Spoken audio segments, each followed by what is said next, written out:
Good. Awesome. All right, it is 6 p.m. We're going to call this meeting to order. We do have Matt Crow, who's responding directly from work, and we got delayed, so he'll be here in a couple of minutes. Other than that, could I have a roll call and establishment of a quorum, please? Mike Wagner. Here. Cindy Byteam. Here. David Sherman. Here. Mary Beth Dahl. Here. Gary Demeshki. Here. And Matt Crowe will be here. All right, I have proof of posting. Let's stand for the pledge of allegiance, please. I pledge Allegiance to the flag of the United States of America and to the republic for which it stands, one nation, under God, indivisible, with liberty and justice for all.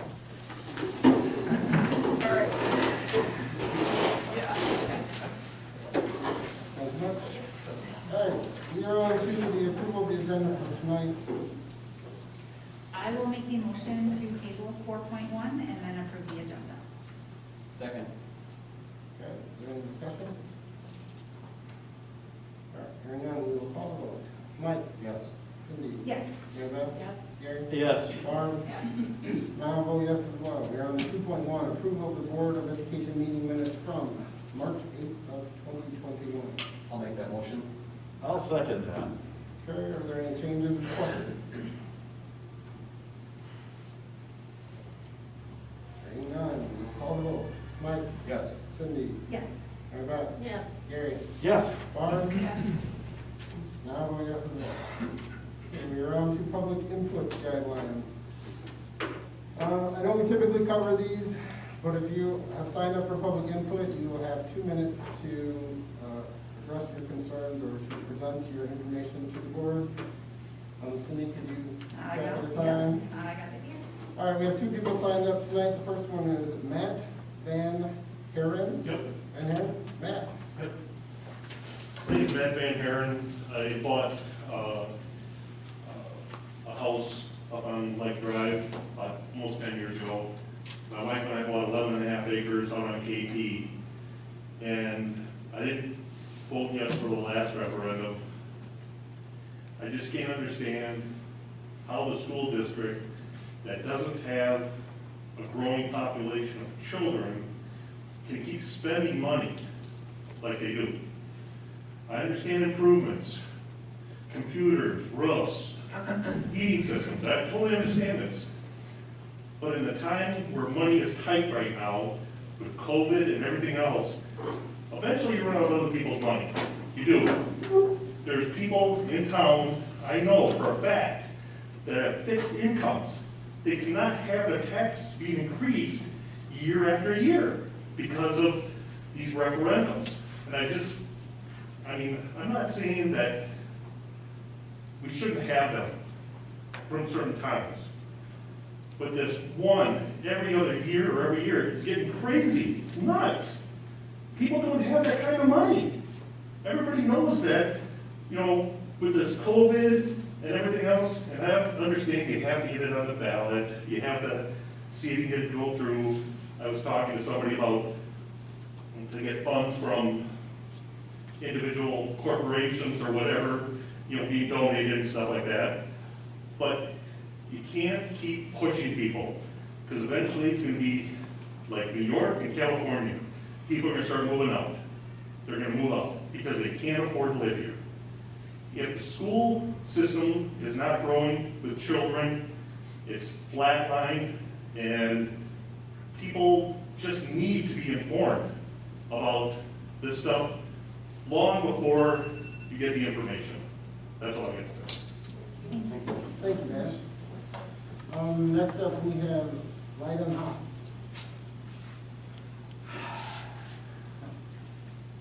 I mainly just signed up to give my appreciation to you guys. I know this road has been a long one, and there's a lot of information to digest, and I have enjoyed the last year of board meetings, or about 10 months, and I have a newfound appreciation for all the information you guys have to weigh up, and the hard decisions, and the objective opinions that have to be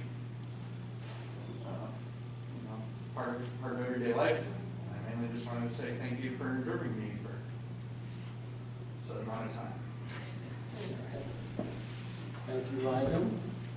No one has signed up virtually, so that will conclude our public input at this time.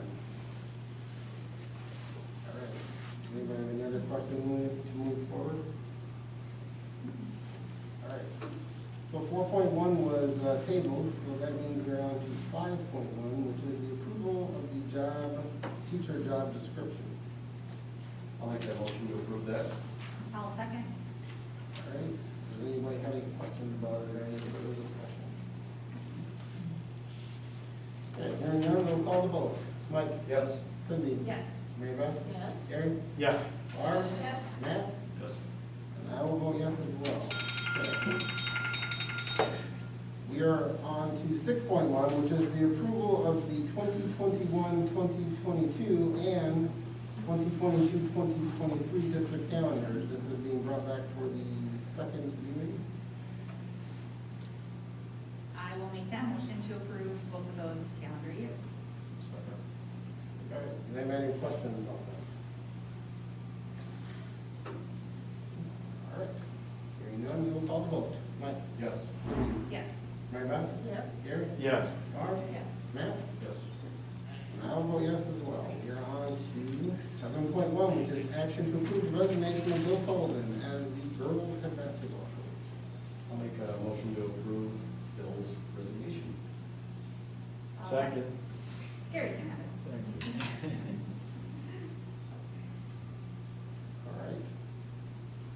I just wanted to say thank you to Bill from the board.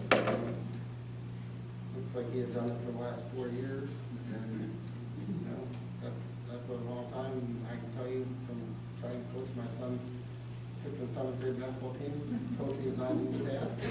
So, thank you, Bill. And anybody have anything else?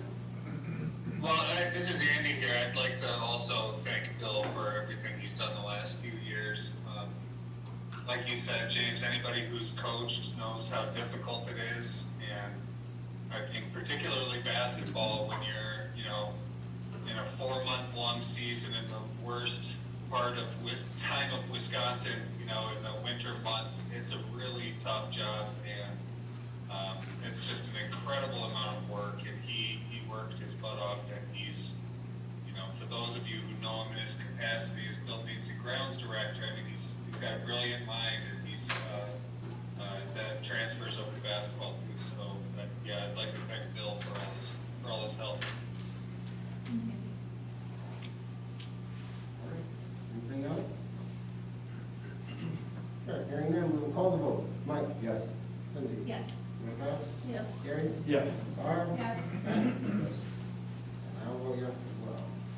All right, so we are on to 8.1, which is updates on the middle school, high school remodel, and elementary school construction. Yeah. Jim, I don't know if you have anything to say, or if we're just gonna turn it over to Chris to Yeah, share some no, updates. hello, everybody, good to see everybody again. Chris Garrity is on Zoom. We created a quick presentation for you to update you what we've been doing behind the scenes. And I'll just let Chris take it away. All right, well, thanks, everybody. So what we're going to touch on today, we're going to talk about high school, middle school, the pricing we received, then we're going to go into some updates on the design. So you have this in the packet in front of you, but also on the screen. So this is what we currently priced out for the high school, middle school improvements. So as you can see, there's a lot of the mechanical work that was part of that original project.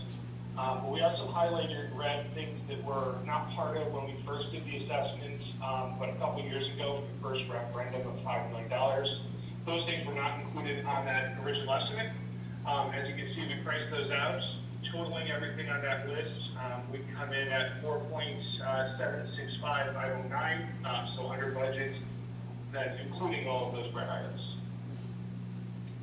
I'm going to go to the next one. Part of that was doing some floor finish replacements, floor finish and ceiling finish replacements. I know it's not really easy to read on this one, but this is the areas that we're looking to do. So it's the high school, 2 of the hallways, and then some of the cross hallways in that high school main entrance as well. As part of that, we're also going to do the ceilings and paint some walls.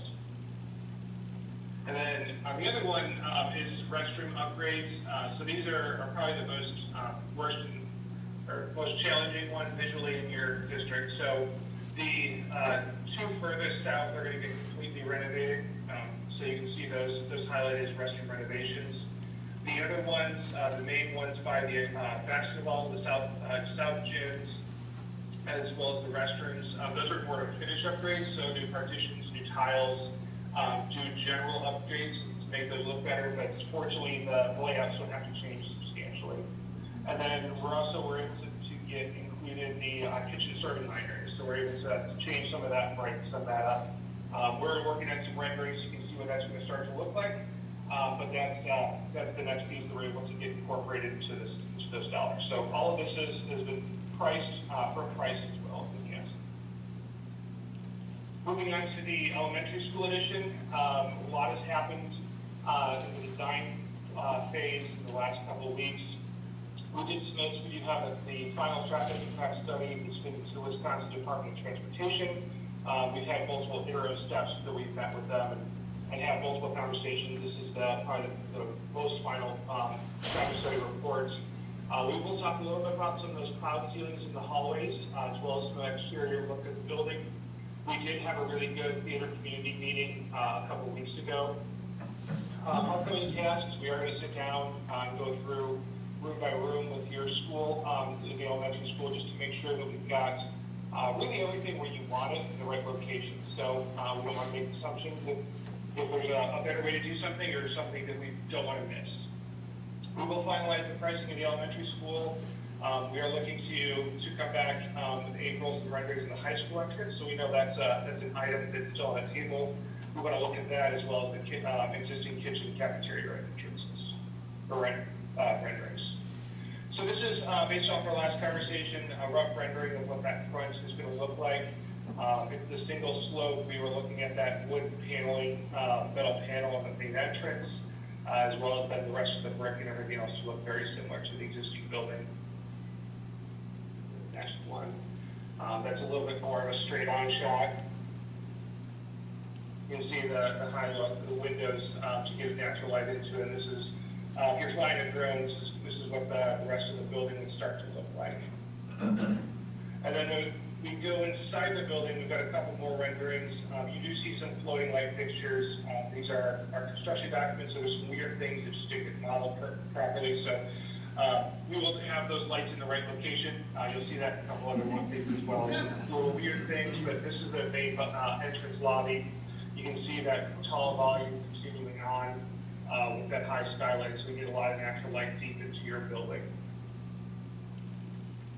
Keep walking through the lobby. So this is some display surfaces, and then you can start to see that with the logo, the Vanguard, and then the two hallways split left and right. You walk straight, you walk through the kindergarten wing, and then to the left would be the early childhood wing. And then looking inside the cafeteria, that's the media center, the library. Final colorings, we're going to do some color bands and everything else to bring some more color into this, but really trying to look at the space. We are looking at potentially another opportunity with some vinyl wall covering that has some graphics on it. So while the kids in the back are nice and it's a good graphic, we may have something different there, but we have a placeholder to do some sort of graphic we'd work with you guys on finalizing. And then walking down the hallway, we're walking into the gym. So you can see there we do have some acoustical wall panels on the walls. We get to try to make the space usable, and you can see in the background there the movable wall to open it up to the cafeteria to have the large area. Moving it on, while not as detailed, we are doing a new kitchen in this edition as well. So this is going to be a satellite kitchen from the main kitchen, but we have been working through some of those details as well. Then moving next, where you walk into the music room, again, the light fixtures, and you'll see this in the next one as well, are not the right height, but otherwise this is trying to give you a feel for the space. So it's a large room. We do have the natural light coming from the windows above. We've had meetings with your staff to go over the casework, so that those have made some changes from what the original design was to meet their needs. And walking into the next room is the art room. Again, very similar, tall space. Please ignore the light fixtures at the wrong elevations, but otherwise it's a pretty functional space for everybody. So last thing we talked about, we wanted to bring back was the concept of cloud ceilings. And you have a bunch of these images also in your packet. So right now we're standing in the main hallway by kindergarten room. You can see the window on the left looking into the media center. So we're talking about the cloud ceiling is that white ceiling that is floating. What that is it's a regular acoustical ceiling, but it steps back from the wall about 1'6". But it really creates two things. One, it has a more modern feel to it, so it's not your traditional just, wall-to-wall ceiling. It still does bring some of that acoustical value in. So one of the concerns if you do an all open ceiling is it's all black hard surfaces. So people walking down the hallway, students talking, it gets loud in there. So if we're able to do some of these more clouds, it can pull back, still create a lot of that same look. One thing we're looking to do is not, in the image it's showing black above ceiling. Typically we paint it all white. Again, that's just trying to just make it feel as heavy. So if you want to go to the next slide, this is showing some of those things. One thing you will see is any of the things above that cloud ceiling. So ductwork, conduit, which is pipes that have all the power grid running in it. You will have piping above ceiling. Anything else, you will see all of that. So anything we can paint, we will paint. Sprinkler piping, we cannot paint, so it's going to be black. And you will probably have eventually some cables and stuff up there, but it really creates more modern appearance to the building.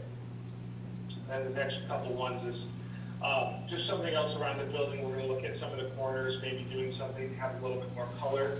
Again, they're long hallways, so we want to break those up and really kind of give some destination for the students so they know if I'm going to the art room, I go to the orange tile and turn left. So it just kind of gives them some sort of framework. And then the next picture is just some examples of what it looks like. So on the left, obviously doesn't have those ceiling clouds, but that's what's going to be above the ceiling, as you can start to see some of the ductwork.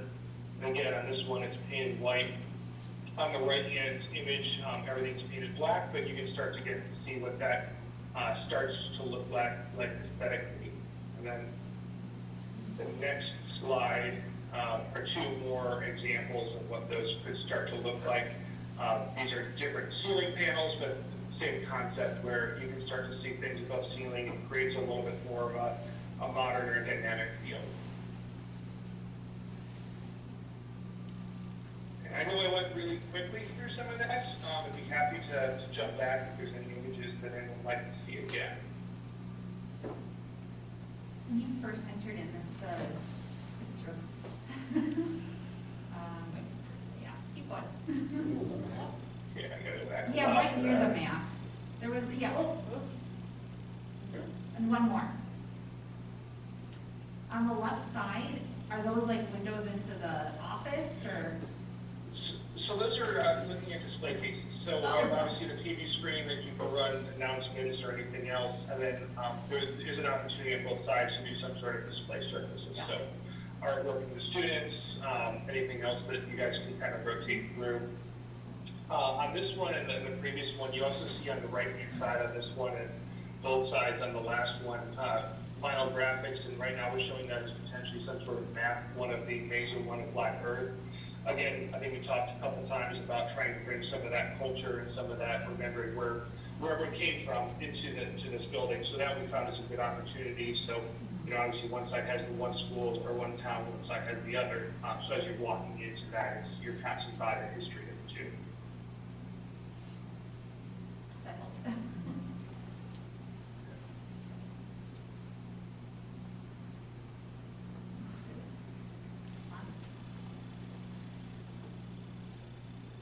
Board members, are there questions for Chris on what he just went through?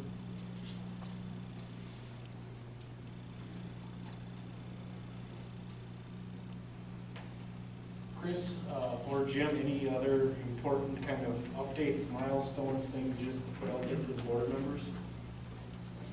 The next big thing that we're going to bring to you guys, the really big thing would be the final pricing for the rest of the elementary school. Like I said, the upcoming board meetings will show some renderings of the kitchen at the middle school, high school, to kind of show you what's being proposed there. And then looking at what this main entrance could start to mean at the high school main entrance. We're probably going to wait on that until after the referendum election happens to see if we're building in on the current construction or if we're going to incorporate that into the new entrance of the auditorium. But those three things are the big ones that are coming up. Do you have a projected break ground date yet, or not? I'd have to talk to Mike on that one to give you guys the actual break ground date. I know we'd want to sit down with Bill and really hash that one out, Bill and Jordan, to see if there's, specific dates we need to avoid at ACT testing or anything else inside the building, just to make sure that we're not, trying to break ground and everyone's trying to do some high stakes testing. So that final date will work with the school exactly on. I think we're still looking at mid-spring. We tentatively just said May 1st. I was just curious. Yeah.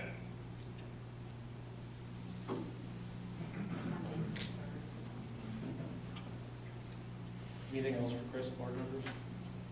No, thank you, Chris. That's great. Thanks, This is Chris. very cool. Thank you, everybody. Thank you. Thanks, Chris. Thanks. All right. Jordan, did you have anything you want to add to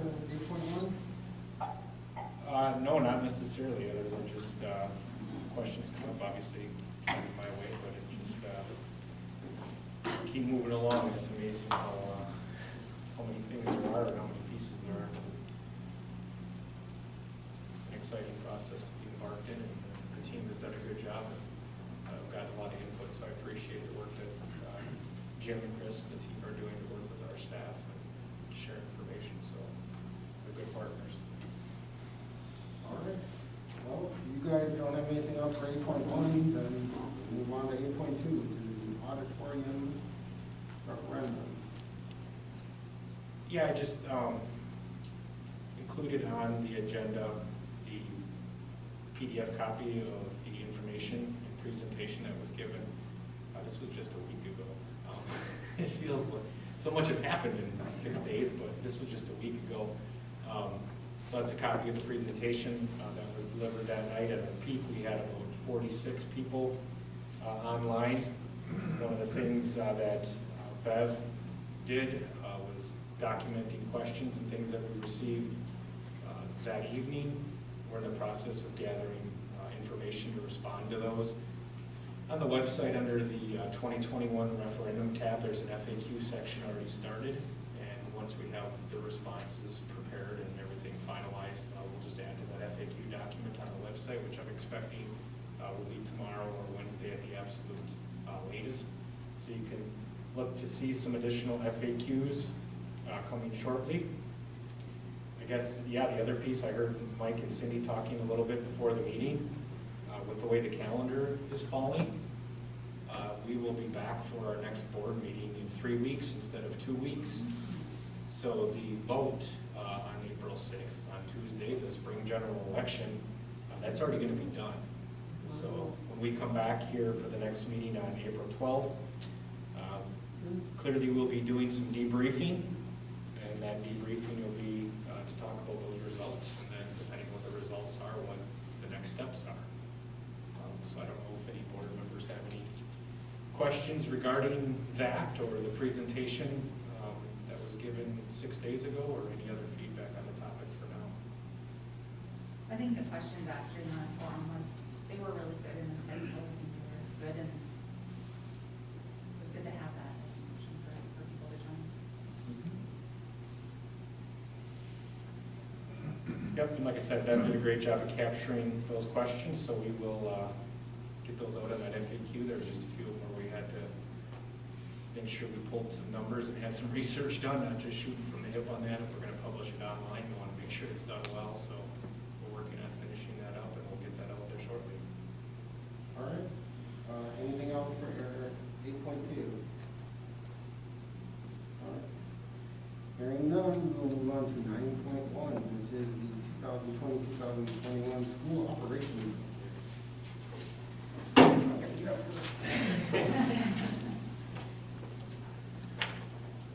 All right, well, let's keep a good thing going here. Bev, go ahead and move on. Just same updates, board members, I'll send this to you as a PDF after the meeting tonight, so if you want to click on any of the links, you can. Dr. Green is on Zoom. Looking around the room. Hey, Mr. Green. Can you hear me okay? We can hear you fine. All right, so some big changes with the CDC guidance. They recommended that students remain 3 feet apart in classrooms, but they emphasized that mitigation methods such as mask wearing need to take place. And then middle school, high school, also 3 feet apart in classrooms where mask use is universal. So, I mean, one of the big things I think they found out through a lot of data is that, you know, kids in classrooms in desks, staying in their desks, can be 3 feet apart, and the transmission level continues to be very minimal. But the next slide, in other areas, so the CDC was clear that 6 feet distance should be between adults in school buildings and between adults and students. Common areas, lobbies and auditoriums, when masks can't be worn, such as eating, so that's a significant one. So in places like the cafeteria, have to maintain the 6 foot distancing. And then other activities, you know, singing, so the choir, band practice, sports, exercise, and then moving to outdoor spaces whenever possible.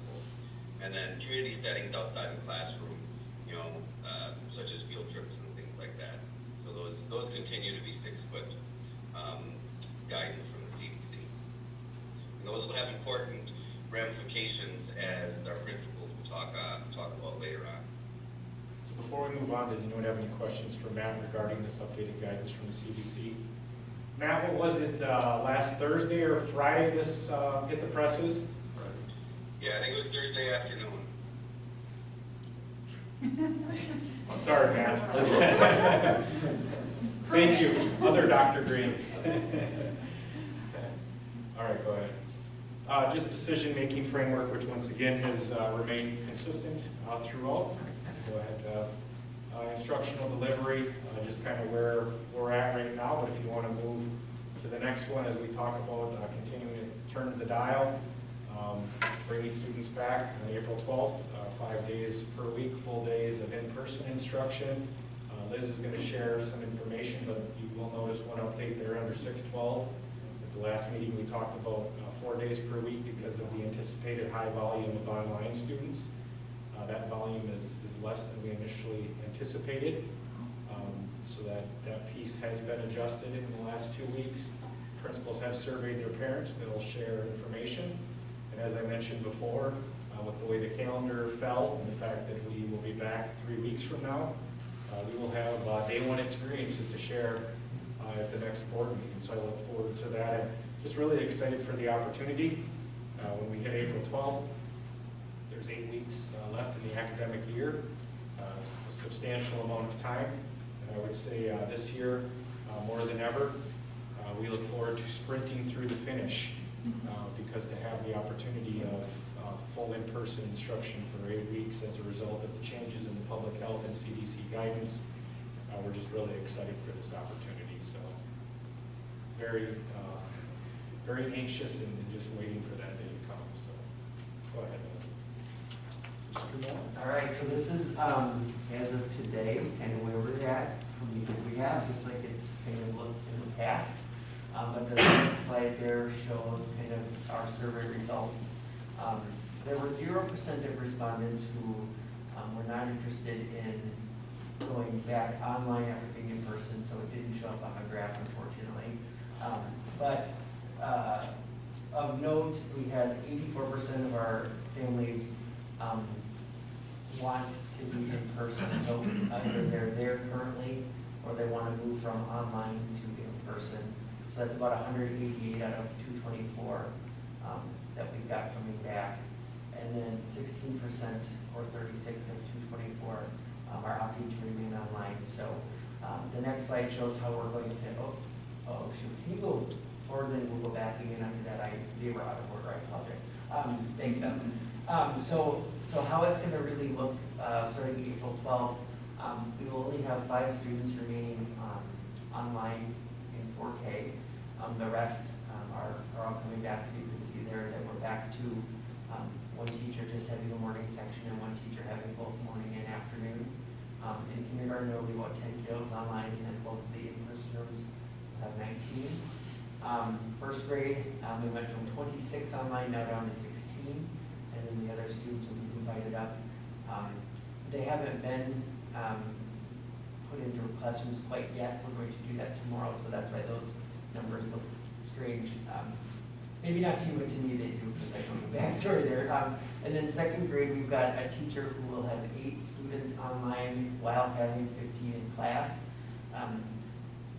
So that'll be fun, to say the least. And then 2 in-person rooms with 21 and 22 in them, which are about as much as we can have, given our 3 foot of distance. So we shall see how that all goes. Can you go backwards? No, thank you.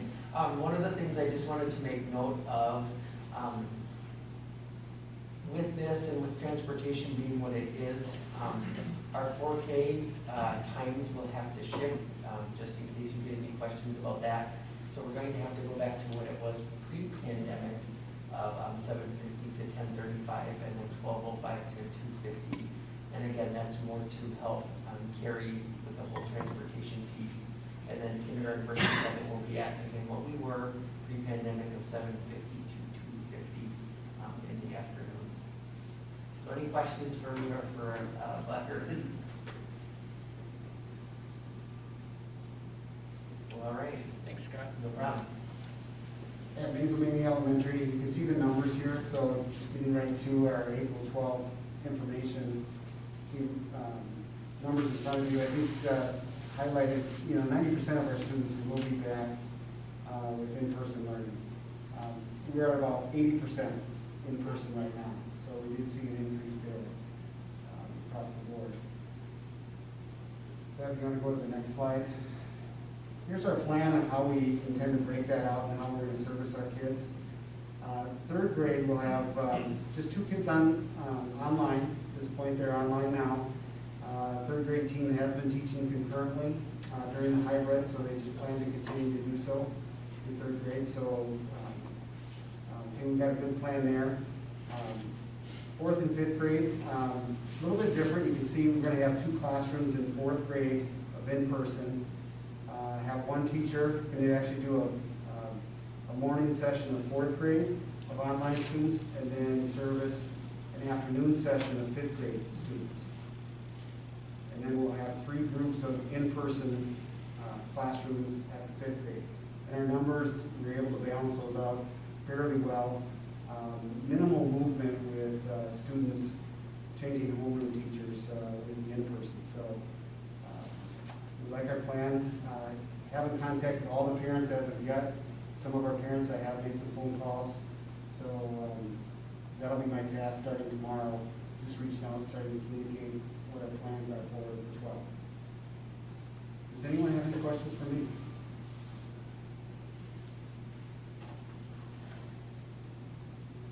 Okay, thank you. So, we would like to come back 5 days a week, simply because we dropped from 83 online down to 52 kids online. And they're not evenly spaced, so like, I have 6 kids staying online in 6th grade, and then 2 in 7th grade, but I have 12 kids in sophomore and 12 seniors who are staying online, so it's not like they're evenly grouped. And I allowed for a staggered return, so we had 12 students return today to the hybrid, just to get used to being back with kids and being back in the classroom. And then 17 students are returning on April 12th to come to the full day schedule. And we have 52 students remaining full-time online. I had 3 students who chose to go back online for 2 of them, well actually all 3 of them for health reasons within the family. So lunch is going to be our challenge. with taking 52 students out of my high school population for lunch, leaves me with 152 students that I need to space 6 feet apart for a half an hour. So we are going to use our cafeteria, our south gym. We've got the hallways marked. It's very attractive. There's little blue dots going down hallways 6 feet apart. We're going to use the outside too. So be increasing the number of people who do lunch duty with Mr. Pickett and I, because we're going to have to monitor 4 areas. But we will do it. And looking forward to having all those kids back in the building. We are going to start later, and that's primarily driven by transportation. So we will have an 8:30 a.m. start for Star Talks, which I think most middle and high school students will appreciate anyways. And we will end at 3:19. So we are running 43-minute classes, 4-minute passing times, and we're going to follow lunch for students. My teachers are excited, but they're a little nervous because of balancing, like we've always said, balancing living in 2 worlds. They're teaching, they're live streaming kids in online into their classes and also teaching to the students in front of them. So, but we won't make it. Safeties. We won't be sprinting. I'm thinking more of a jog. Steady jog.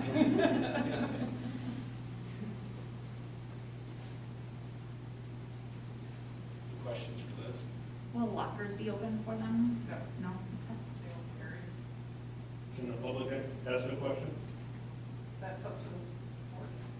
Typically, we say. It's just a simple one with the teachers. If you can wait until after the meeting, you'll be able to ask. Sure.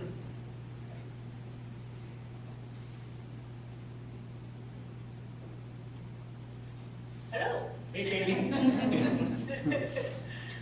Just giving you a data update.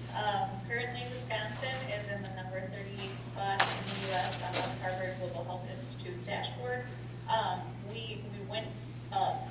We were in the 40s before, but it's not because anything is happening in Wisconsin. It's more just other states are seeing a larger decrease than we are right now. So we're still in a pretty good spot here in Wisconsin. We're continuing to go down. I'd say the amount we're going down is lessening. We're kind of holding slightly steady where we've been. We've had a little bit of fluctuation of increases and decreases here and there. So it's staying relatively steady with an overall trend of decreasing. As you can see from March 8th to now, we're down to 421 14-day average case count. It was 491 before. So we're still decreasing. It's just not as big of decreases as we've seen before. And we're at a 2.5% positivity rate, so that's good. That's below that 5%, which is what we wanted to see. Looking at the counties in the state, I don't think there's even any more that are very high, so that's really great to see. Even in the last time I talked to you guys, there were still a few counties that were very high. So we're down to highs, mediums, and some counties that are low case levels. And our hospital capacity is continuing to improve. Everything it's kind of holding steady right now, but it's been decreasing pretty in all the areas pretty much. So we're below 80% now for the hospital beds and the ICU beds. So that's the first time we've seen that in a long time. That's really reassuring to see. Looking at Dane County, they updated their metrics. So this is new. So they kind of changed how they're looking at things. They're focusing a little bit more on looking at people that have been vaccinated, which isn't represented in this data here. There was multiple pages of data. This is kind of what we could look at to kind of reference what they had before. The 2-week average daily case count, when they did this last week, was 57. I had it down to 47 today. And their arrow there, I think it's showing that it's kind of holding steady. It's, like I said, we've had a little bit of fluctuation here and there. It's been up and down, but we're kind of holding steady in a similar area. That percent positivity rate is also holding pretty steady at about 0.7. I had 0.67 today. But it's holding pretty steady, and that's very low. I'm sure that's still due to all the testing that that's happening at UW. You can, some of the interesting ones there are the public health ones. They are contacting, the cases are being, 94% of cases are being reported within 24 hours of when the test was collected. They're doing a better job at contacting people. People are getting instructions for isolation. All of these numbers they're looking really good. And our trends are really positive. The other good one here to see is the current infection rate. The R naught value is at 0.77. Anything over 1, it's the amount of people somebody is spreading if they have COVID, how many people they're spreading it to. So a number below 1 means that you're gonna start having it die out a little bit more. You're not gonna see as much disease. If it's over 1, they're spreading it to more people, and you're gonna see a growth in cases. So we should continue to see a reduction in cases as long as we're seeing that R value below 1. So that's really nice to see that is 0.77. Can go to the next one. So looking at our area, last time we talked, we had seen a little bit of an increase in cases, and this time we had 17 cases over the last, since we talked last, since March 8th, we've had 17 cases. We're still kind of holding in the 20% range for positive tests. That number I'd like to see go down a little bit more, but I do think it's probably access to testing. People tend. Lost baby.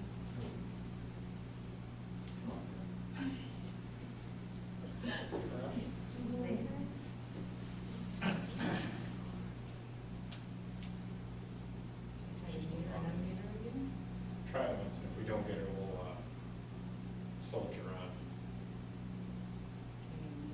Okay. Hey Katie, your internet's probably breaking up, so maybe you can't hear me, but what she was talking about there was the positivity and the fact that, and she's mentioned this before, that probably more indicative of the fact that people are not testing unless they feel like they have symptoms, therefore that's why the positivity rate is higher for our area.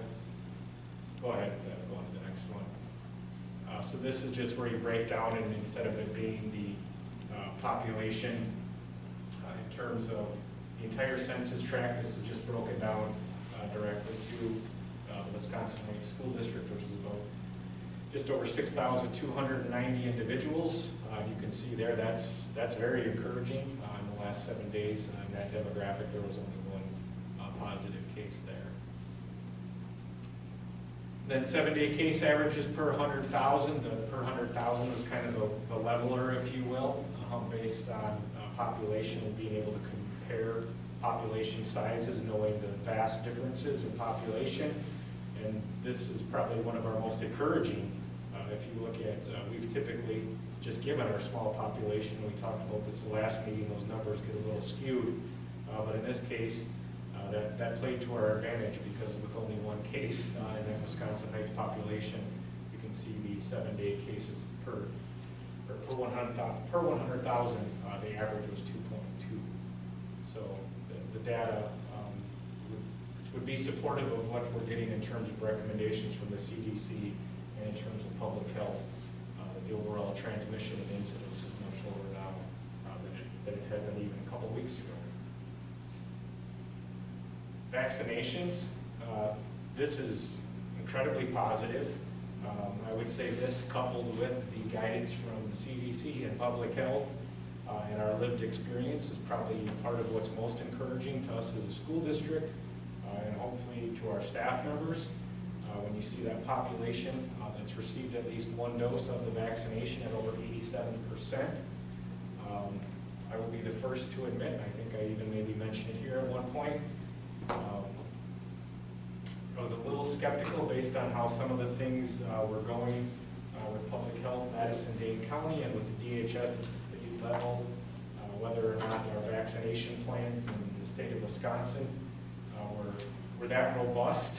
And the initial rollout was a little bumpy, but recently they've really picked things up, and I think that the numbers for our staff bear witness to that fact, with over 87% of our staff having received at least 1 dose, based on a lot of the the numbers and things that we're looking at, we would expect that the vast majority of our staff members will be fully vaccinated by the time we're back in full in-person instruction on April 12th, so that's positive news as well. Andy just said the Zoom's down, but I'll tell him to log back in. Okay, So that he can- we're going to keep moving. Athletics updates, this is something that you saw before. This is not new from the last time that Andy shared, so this information should look familiar. And then Bev, if you want to move on to the next one, home events. We had a couple before the order updated, now we're going to have a few more this week actually. And since the public health order updated, we can actually have some fans now. So you can see the guidelines there. The Capital Conference, which is the athletic conference that we're in, has been sending information back and forth to try to have similar practices in all districts, so it's not a wildly different experience if we happen to be on the road. Liz mentioned the beautiful blue tape in the hallway for lunch. We also have blue tape on bleachers to indicate seating and things like that, just to try to help people spread out and understand kind of what 6 foot of distancing looks like. And then like outdoors, for example, Andy and I and Bill were out there, and as we looked at the bleachers, then we also looked at the fence section and said, well, that's a nice pod basically, where you could have one family basically spread all the way around the perimeter of that fence. And if they're centered in that section of fence, they'll maintain their 6 foot of distancing. Something happening behind me that I don't know of. I get a little nervous when people are like looking behind me. Well, I know there's a football game this Friday. What other events do we have? Well, we had a volleyball match prior to the public health information updating. There was a football game on Friday. Soccer just started practice this week. So spring sports will not start for a few weeks. Because of the way the WIA moved the seasons, spring sports are not going to be contested until mid to late April, and then that'll actually run later into June. Those are part of the adjustments that the WIA made. I don't know, is Andy on or not? I think he just got us, right, Andy? I just admitted him, so. Well, that's all right, we'll keep moving. Okay. Start dates, this was on there as well, so James, to your question, yes, baseball does not start until April 19th. So right now, we're just in that alternate fall season, which was plugged in for the school districts across the state that were unable to compete in the fall. They plugged this in and gave them an opportunity for a season in the spring. Go ahead, Bev. He's saying you can't see or hear anything, so I don't know if they lost sharing whatever happened. Okay, we're just going to keep moving because I can't fix that. Student Services Special Ed, this was something that Dr. Green and the People Services staff. Liz, please. So by state law, we are required to make sure that we are telling our students in grades 6 through 12 about resources that are available to them, not only within school, but when they are out of school, if they are feeling suicidal, or if they are with another person who is expressing thoughts of harming themselves or hurting themselves. So this morning, we have a script that every teacher read to their first hour class. So they read it first hour in the morning and first hour at noon of our half-day schedule. Every student gets a sticker that looks just exactly like that goes on the back of their student ID. And it has all of the text and suicide prevention hotlines and lifelines for students to call if they aren't in school or if they don't have an adult to get back to that person. And so we give this presentation to all students and go through those numbers. A lot of teachers had kids enter them in their home today, just so that students always have them at the ready. Thanks, Liz. Any questions on that? Very cool.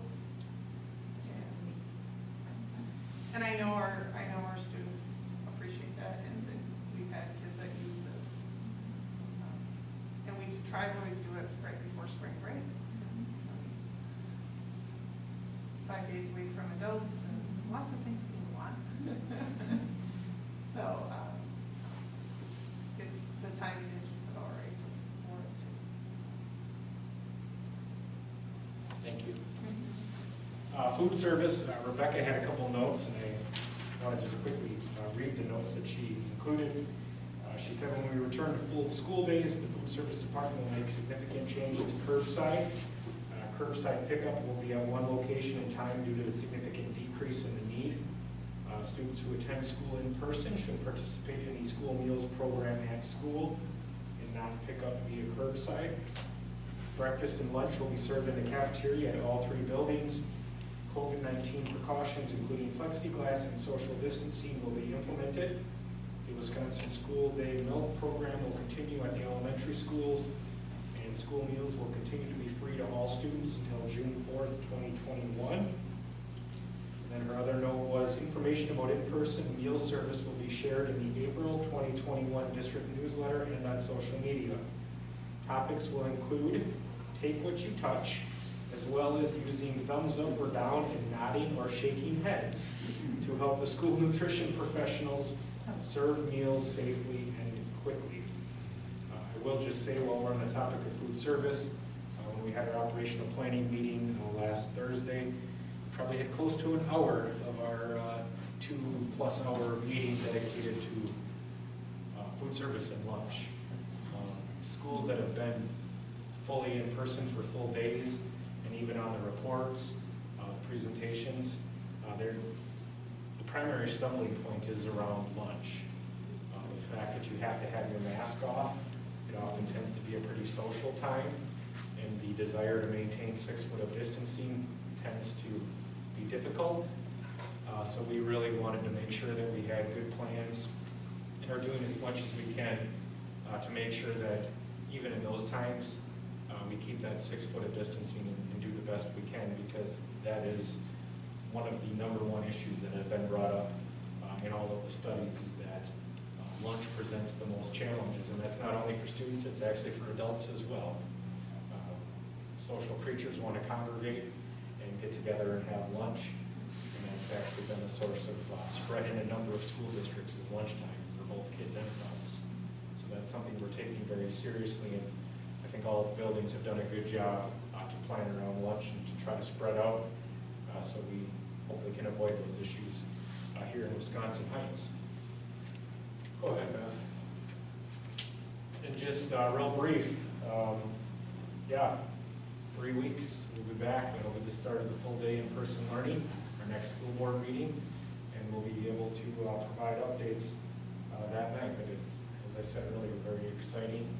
And I would say based on our survey data, the combination of just being a healthier society right now and much less incidents, I do believe our families are, by and large, are looking forward to those opportunities as well. When you look at percentages of 84 and 90% of families indicating they want to send their children back to in-person instruction. So, are there any other questions regarding operational planning as we look forward to full days in April?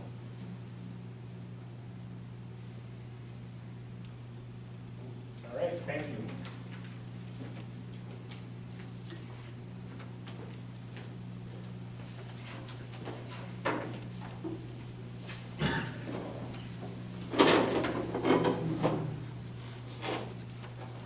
Okay, anything else for 9.1? Hang on, we'll move on to 10.1, which is future meeting dates. Anybody have any issues with any of those? I think our internet is. Yeah, something happened. All right, well, it came up now, but does anybody have any questions about any of the upcoming dates?